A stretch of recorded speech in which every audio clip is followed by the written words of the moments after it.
செவிக்கணும் சொந்தங்களுக்கு அன்பு வணக்கம். நேற்று பண்ண இன்விடேஷன் கார்டில் மிச்சம் இருக்கிற பகுதி இன்னொன்று வந்து ஸ்கொயர் ஷேப்பில் மாற்றிக்கணும். இந்த ஆர்கனைசருக்கு நம்மளுக்கு ஸ்கொயர் பேப்பர் தேவை. நடுப்பகுதியை கண்டுபிடிக்கிறதுக்காண்டி எல்லா பக்கமும் மடித்து விட்டுட்டு 4 பகுதியாக வச்சோன்னா சென்டர் போர்ஷன் கிடச்சிடும்.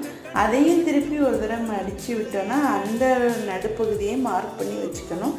அதுக்கப்புறம் இந்த மாதிரி சென்டர் போர்ஷனை நோக்கி எல்லாத்தையும் 4 பகுதியும் மடித்து விட்ட பிறகு நம்ம ஏற்கனவே 2 பாதியாக மடித்தோம்ல, திருப்பி அதே மாதிரி மடித்து விட்டோன்னா நம்ம ஆர்கனைசரோட அடிப்பகுதி கிடச்சிடும். படத்தில் மார்க் பண்ண மாதிரி 4 பகுதியில் மட்டும் வெட்டிட்டு நல்லா நோட்டுக்கு அட்டை போடுற மாதிரி உள்ளே விட்டுட்டோன்னா நம்ம ஆர்கனைசர் ரெடி ஆயிரும்.